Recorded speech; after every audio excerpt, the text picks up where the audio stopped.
গায়ের রং কালো ছিল বলে কিছুতেই বিয়ে হচ্ছিল না। অনেক অনেক জায়গা থেকে দেখতে এসেছে আমাকে। পাত্রপক্ষের কিছুতেই পছন্দ হয় না। যতই লেখাপড়া শেখো, যতই গুণের গুণান্বিত হও না কেন, ওই একটাই সমস্যা, গায়ের রং। এদিকে বাবা মায়ের তো চিন্তার শেষ নেই। মা ভাবতো মেয়ের কি কোনো দিনই বিয়ে দিতে পারবো না।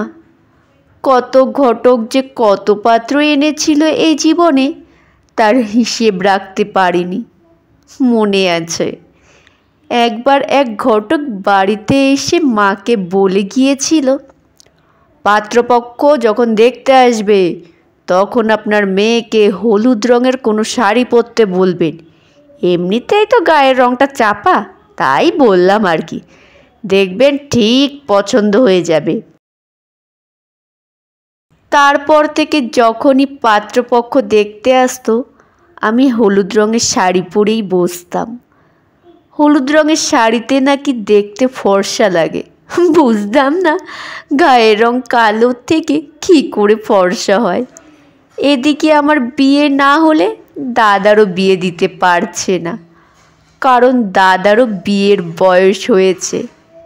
কিন্তু অদ্ভুত ব্যাপার এই যে দাদার গায়ের রং কালো, বেশ স্বাস্থ্যবানও বটে, অথচ দাদার জন্য কত সুন্দরী সুন্দরী পাত্রী আসছে দাদাকে বিয়ে করার জন্য।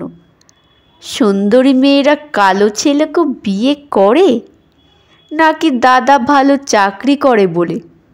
ব্যাপারটা কেমন যেন সব গোলমেলে। ঠিক গোলমেলে নয়, স্কুল কলেজে পড়ার সময়ও দেখেছি গায়ের রং যাদের ফর্সা তারাই প্রেম করতে পারে। তারা কত প্রপোজাল পায় প্রেমের।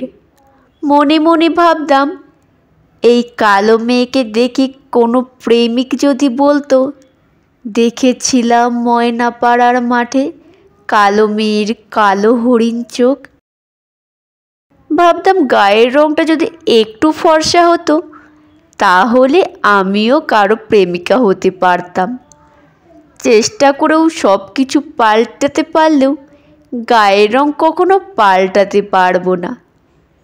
এদিকে একটার পর একটা পাত্রপক্ষের রিজেক্ট, শুধু গায়ের রং কালো বলে। অথচ কবিদের কবিতায় কালো মেয়েকে কৃষ্ণকলি, লেখকদের গল্পে কোনো মেয়েদের বিয়ে হচ্ছে রাজপুত্রের সাথে, কিন্তু বাস্তবে এর উল্টো।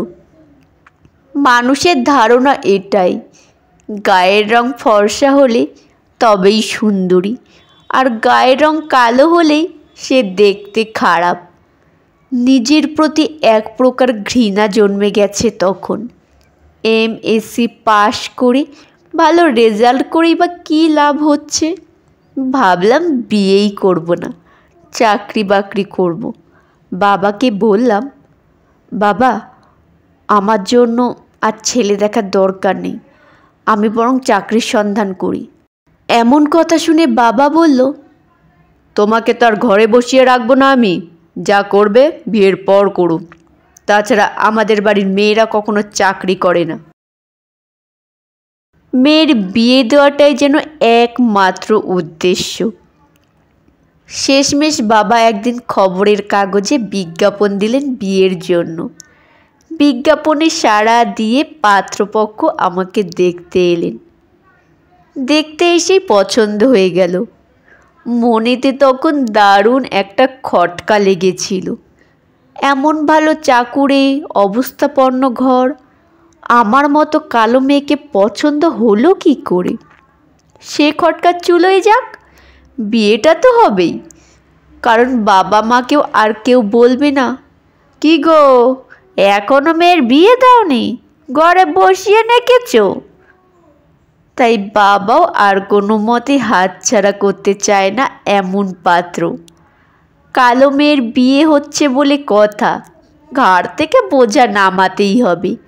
টাকা পয়সা খরচ করে বেশ মোটা অঙ্কের পণ দিয়ে কালো মেয়ের গতি করে দিল আমার বাবা মা। মানে সোজা কথা হলো বাপের বাড়ি থেকে ট্রান্সফার হলাম শ্বশুর বাড়িতে।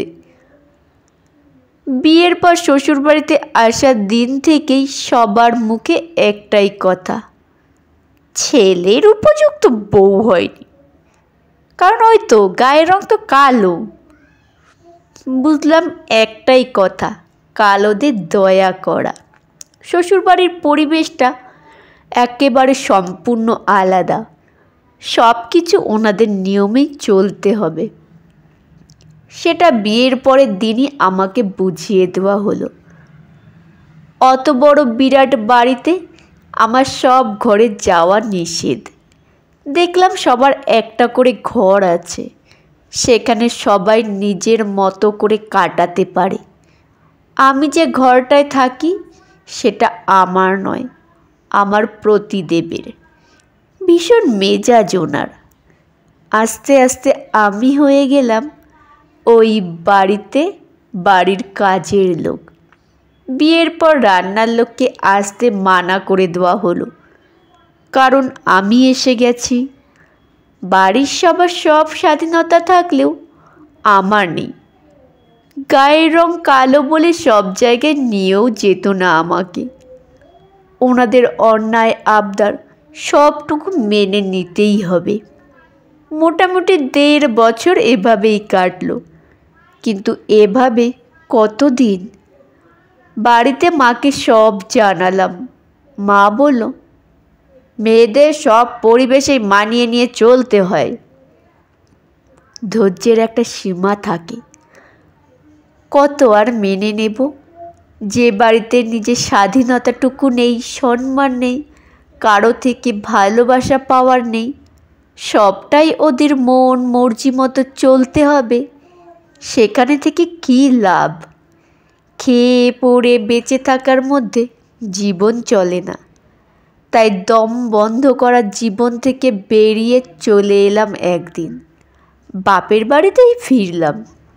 বাবাকে বললাম, বাবা আমি ডিভোর্স চাই, ওই বাড়িতে আমি আর থাকতে পারবো না। বাবা মা অনেক চেষ্টা করেছে আমাকে ওই বাড়িতে পাঠিয়ে দিতে। আমি আর ফিরে যাইনি। সব কথা বাবাকে একদিন বুঝিয়ে বললাম। বাবা বুঝলও, মা কিন্তু বুঝতে রাজি নয়। আমি আমার জেদে অনড়। অবশেষে 1 বছরের মধ্যে আমার ডিভোর্সও হয়ে গেল। ততদিনে দাদার বিয়েও হয়ে গেছে। বাড়িতে ডিভোর্সি মেয়ে বসে থাকলে কেউ ভালো চোখে দেখে না। গলায় কাটার মতো যেন কিছু একটা বিধে থাকে মনে হয়। এদিকে পাড়া প্রতিবেশী সমাজ স্বজন সবার কাছে আমি যেন বেমানান, কারণ আমি ডিভোর্সি। আমাদের সমাজে এখনও নাকি ছেলেরা ডিভোর্স দেয় আর মেয়েদের ডিভোর্স হয়। অদ্ভুত ব্যাপার সব। দুজন মানুষ বা পরিবারের সঙ্গে বনিবনা হয়নি তাই তারা আলাদা থাকতেই পারে, কিন্তু এমনভাবে বাঁকা চোখে দেখবে মনে হয় মেয়েরাই দোষী। আর এটা নিয়ে মেয়েরাই বেশি মেয়েদেরকে বাঁকা চোখে দেখে।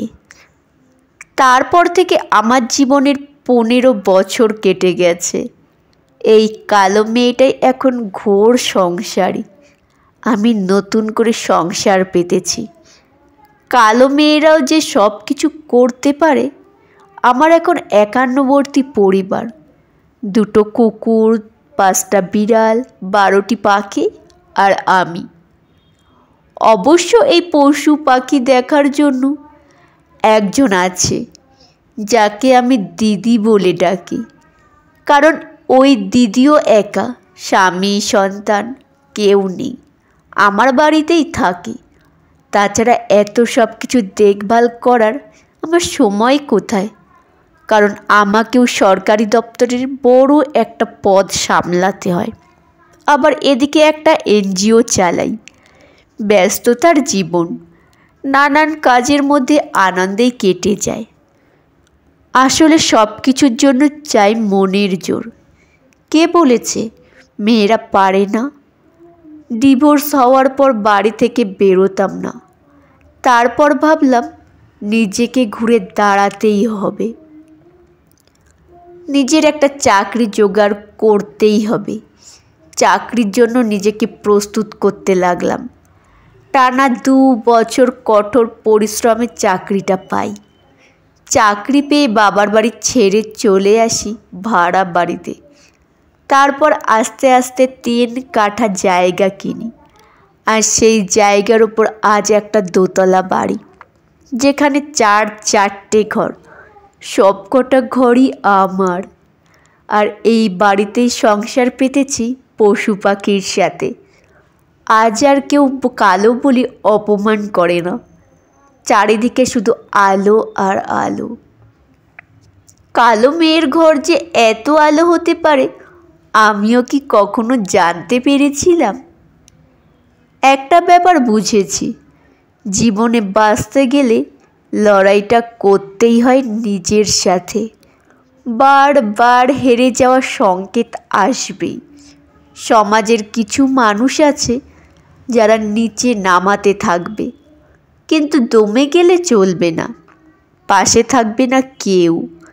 একটা ছেলে যতক্ষণ না প্রতিষ্ঠিত হয় ততক্ষণ তো তার বিয়ের কথা ভাবা হয় না।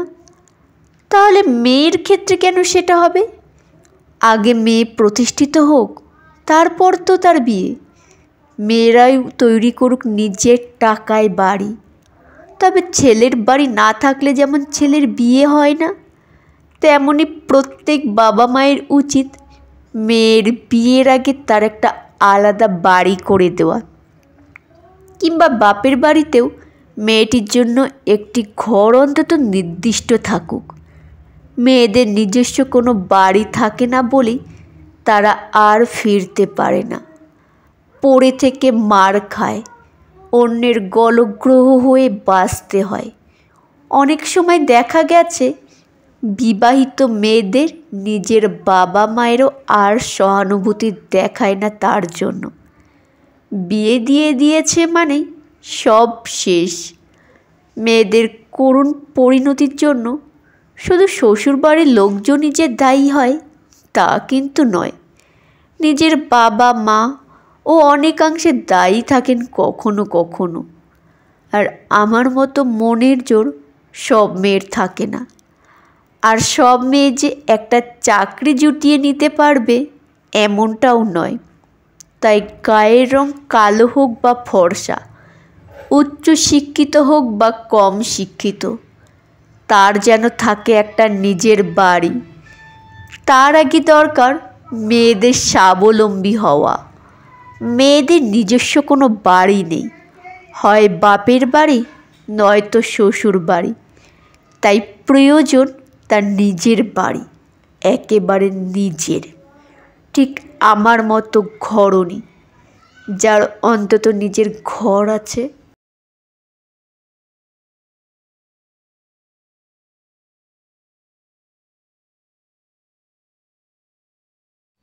নমস্কার বন্ধুরা, শেষ হলো গল্প পাঠ। কেমন হলো অবশ্যই কমেন্টে জানাতে ভুলবেন না। গল্প শোনা হয়ে গেলে একটি লাইক করবেন, শেয়ার করবেন কাছের আত্মীয় স্বজন বন্ধু বান্ধবদের কাছে। আর যেসব বন্ধুরা আমার গল্প শোনেন এখনও আমার পরিবারের সদস্য হননি, তারা আমার চ্যানেলটি সাবস্ক্রাইব করে পাশে থাকা বেল আইকনটি প্রেস করে আমার পরিবারের সদস্য হওয়ার অনুরোধ রইল।